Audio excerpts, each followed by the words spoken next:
Bismillahirrahmanirrahim. Welcome to the online session of Color Car Science College, Color Car. और आज हम physics part 2 second lecture की तरफ जा रहे हैं। लास्ट टाइम जो फर्स्ट लेक्चर जहाँ पे हमने सिलेबस स्टार्ट किया था, चैप्टर नंबर 12 हमने स्टार्ट किया था। चैप्टर का नेम था इलेक्ट्रोस्टैटिक। उसमें हमने इलेक्ट्रोस्टैटिक को डिस्कस किया, फिर चार्जेस के बारे में थोड़ी सी नो हाउ हमने ली, और उसके बाद उन चार्जेस की टाइप्स हमने देखी। Positive charge, negative charge, electron, proton example के तौर पे हमने लिए। आज हम इलेक्ट्रोस्टैटिक अपने सिलेबस को शुरू करते हुए फर्स्ट लेक्चर की तरफ जा रहे हैं, फर्स्ट टॉपिक की तरफ जा रहे हैं। टॉपिक का नाम है कूलम्स लॉ। कूलम साइंटिस्ट के नाम के ऊपर चार्ल्स कूलम एक साइंटिस्ट था जिसने ये लॉ पेश किया। अब ये लॉ है क्या? लास्ट लेक्चर में हमने ये देखा, जब हम डिफाइन कर रहे थे इलेक्ट्रोस्टैटिक को, तो इलेक्ट्रोस्टैटिक में study of charges at rest, वहां पे एक वर्ड एडिशनल मैंने ऐड किया था, that was under the action of electric force. अब वो इलेक्ट्रिक फोर्स, वहां पे सिंपल एक वर्ड हमने ऐड किया। अब इलेक्ट्रिक फोर्स है क्या, कितनी होती है, कैसे अप्लाई होती है, कौन से फैक्टर्स पे डिपेंड करती है, ये सारी डिस्कशन, ये सारी इलेक्ट्रिक फोर्स के बारे में जो डिटेल है वो चार्ल्स कूलम ने दी, और उसने एक लॉ बनाया था, और उसी को हम कूलम्स लॉ का नाम देते हैं। और कूलम्स लॉ में जिस फोर्स को स्टडी किया जाता है उस फोर्स को कूलम्स फोर्स भी कहते हैं, उसी फोर्स को इलेक्ट्रिक फोर्स का भी नाम देते हैं।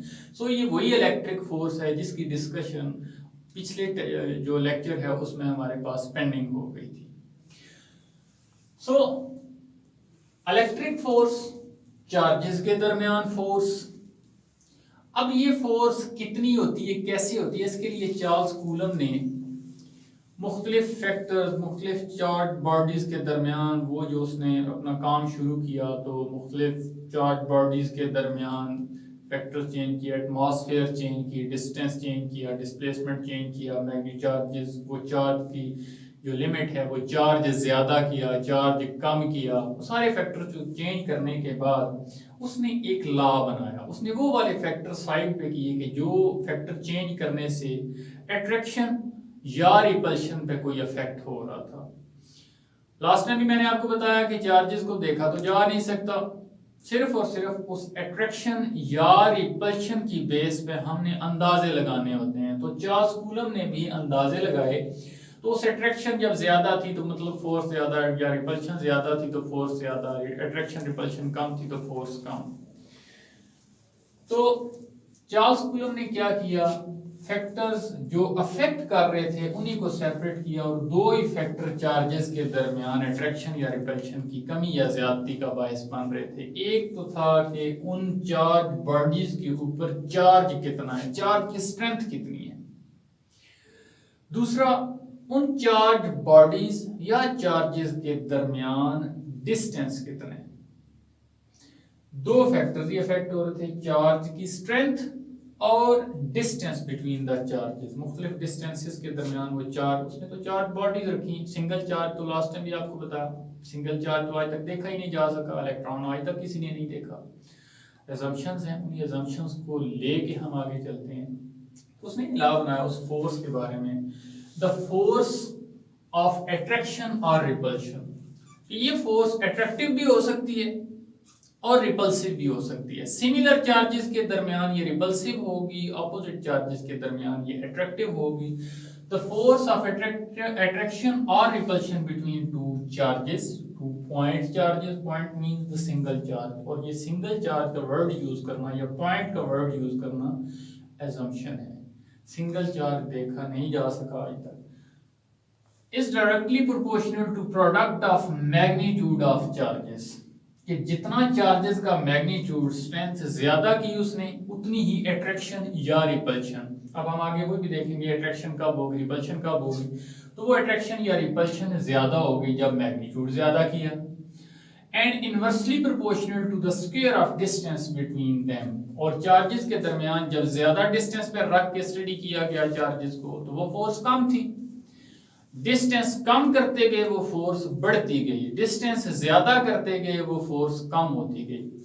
मैथमेटिकल फॉर्म में force product of magnitude of charges, एक चार्ज का मैग्नीट्यूड ज्यादा किया फिर भी वो अट्रैक्शन या रिपल्शन ज्यादा थी, दूसरे का मैग्नीट्यूड ज्यादा किया तब भी अट्रैक्शन या रिपल्शन ज्यादा थी, दोनों का मैग्नीट्यूड ज्यादा किया, स्ट्रेंथ ज्यादा की, तब भी वो ज्यादा हो गई। So that force is directly proportional to the product of magnitude of charges. ये जो फर्स्ट ऊपर आपको नजर आ रही है। सेकंड थिंग, जब डिस्टेंस को मैग्नीट्यूड कांस्टेंट कर दिया उसने, फिर डिस्टेंस को वेरी किया, डिस्टेंस को वेरी करने से उसने देखा कि डिस्टेंस बढ़ा तो वो फोर्स कम होगी, डिस्टेंस कम हुआ तो वो फोर्स बढ़ गई। डिस्टेंस को हमने r से रिप्रेजेंट किया, और जब ये r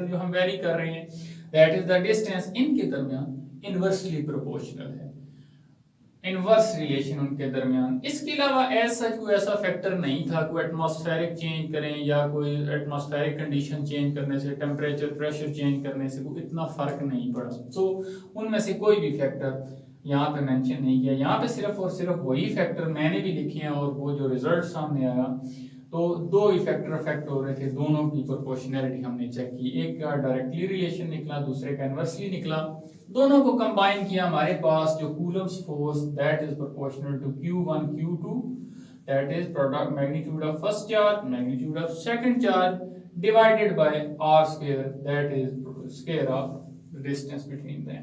तो वो जो हमने यहाँ पे स्टेटमेंट की फॉर्म, इसी इक्वेशन को स्टेटमेंट की फॉर्म में लिखा, product of magnitude of charges directly proportional, square of the distance inversely proportional, combine किया, हमारे पास एक proportionality आ गई, F is proportional to Q1 Q2 over R square।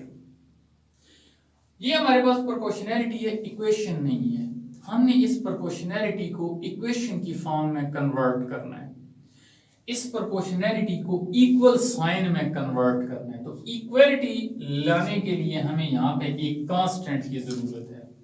वो कांस्टेंट कितना, जब फोर्स और इन सारी की सारी वैल्यूज जो भी उसने रखी थी उनकी रेशियो ली गई, तो वो रेशियो 9 × 10⁻⁹ आ गई।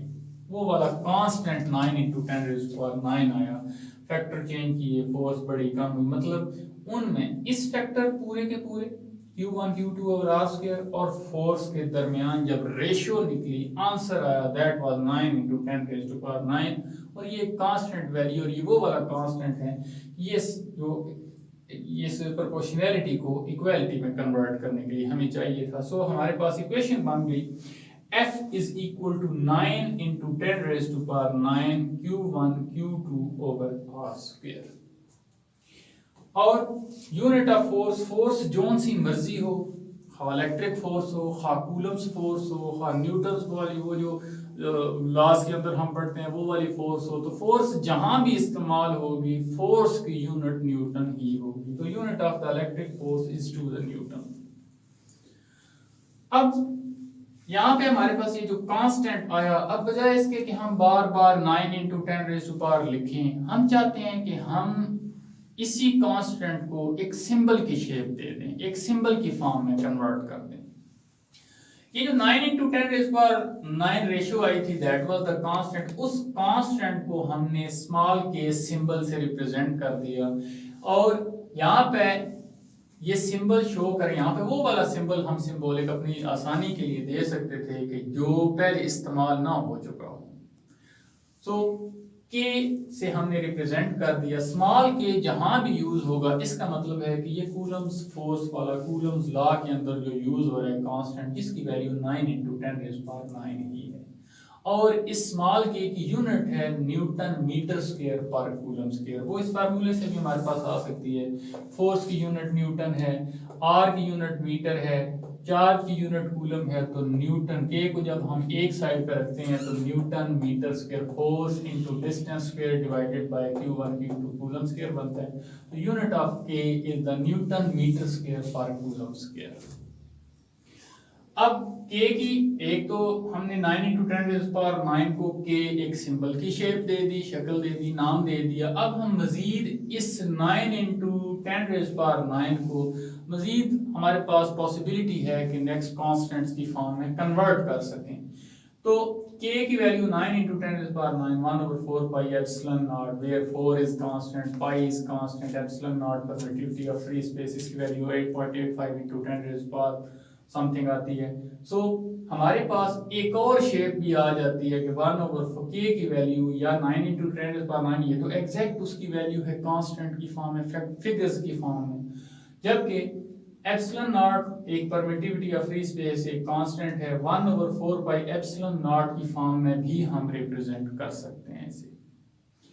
और अगर हम इसी k की वैल्यू एज k एंटर करें या 1/4 पाई एप्सिलॉन नॉट एंटर करें, दोनों फॉर्म में ये सही है। 9 × 10⁻⁹ एंटर करें तब भी ठीक है, लेकिन 9 × 10⁻⁹ यूज करना जरा थोड़ा सा ऑड सा है, क्योंकि ये एक फिगर एक कांस्टेंट हमने को सिंबल दे दिया। तो f is equal to 1/4 pi epsilon naught q1 q2 over r square. इसे हम यूं भी लिख सकते हैं, f is equal to k q1 q2 over r square. तो यहाँ पे हमारे पास कूलम्स फोर्स या इलेक्ट्रिक फोर्स या कूलम्स लॉ ये हमने अभी तक स्टडी किया। और इस पूरी यहाँ तक जो हमारी डिस्कशन हुई है, इस डिस्कशन में जो फोर्स हमारे पास आई, हमने डायरेक्शन का कोई तज़किरा नहीं किया, सिर्फ और सिर्फ मैग्नीट्यूड को डिस्कस किया। और मैग्नीट्यूड की डिस्कशन यहाँ पे कहीं पे कोई आपको वेक्टर साइन नहीं नजर आ रहा, या डायरेक्शन को मैंने अभी तक एक्सप्लेन नहीं किया। फोर्स के बारे में तो हमें ये पता है कि force is a vector quantity, और वेक्टर क्वांटिटी है तो वेक्टर क्वांटिटी की कंडीशन है कि उसका मैग्नीट्यूड होता है और साथ उसकी डायरेक्शन होती है। मैग्नीट्यूड तो हमने ये सारा डिस्कस किया, उसका रिजल्ट निकाला, उसका फार्मूला बनाया। अब दूसरी चीज है डायरेक्शन। यहां तक डायरेक्शन का किसी लिहाज से कोई अभी तक एक्सप्लेनेशन या कोई एक्सपेंशन नहीं दी हमने। अब हम इस फोर्स को सिर्फ और सिर्फ डायरेक्शन के पॉइंट ऑफ व्यू से देखते हैं। अब लेट अस सपोज हमारे पास दो चार्जेस हैं, एक ये चार्ज 1 है जिसका मैग्नीट्यूड q1 है, दूसरा चार्ज 2 है उसका मैग्नीट्यूड ये 2 है q2। अगर तो ये दोनों चार्जेस सिमिलर हैं, दोनों नेगेटिव हैं या दोनों पॉजिटिव हैं, मैं फर्ज करता हूं कि ये चार्ज 1 नेगेटिव है, इलेक्ट्रॉन है, ये चार्ज 2 ये भी इलेक्ट्रॉन है, तो क्या होगा कि जब हम इन दोनों को एक दूसरे के सामने रखेंगे या करीब लाएंगे, चार्ज 1 चार्ज 2 को रिपेल करेगा। सिमिलरली चार्ज 2 चार्ज 1 को भी रिपेल करेगा, दोनों एक दूसरे को रिपेल करेंगे, दोनों की कोशिश होगी कि एक दूसरे को दूर धकेलें। अब अगर मैं कहता हूं कि ये चार्ज 1, इसे रेफरेंस के तौर पर लेता हूं, this is the charge 1, charge 2 के ऊपर चार्ज 1 क्या करेगा, चार्ज 1 चार्ज 2 को धकेलेगा दूर उस डायरेक्शन में। सो फोर्स लग रही है चार्ज 1 की वजह से चार्ज 2 के ऊपर, अवे रिपल्शन, जो मैंने ये एरो से रिप्रेजेंट की। This is the direction of the force. कौन सी फोर्स? वो जो चार्ज 1 चार्ज 2 के ऊपर एक्सर्ट कर रहा है।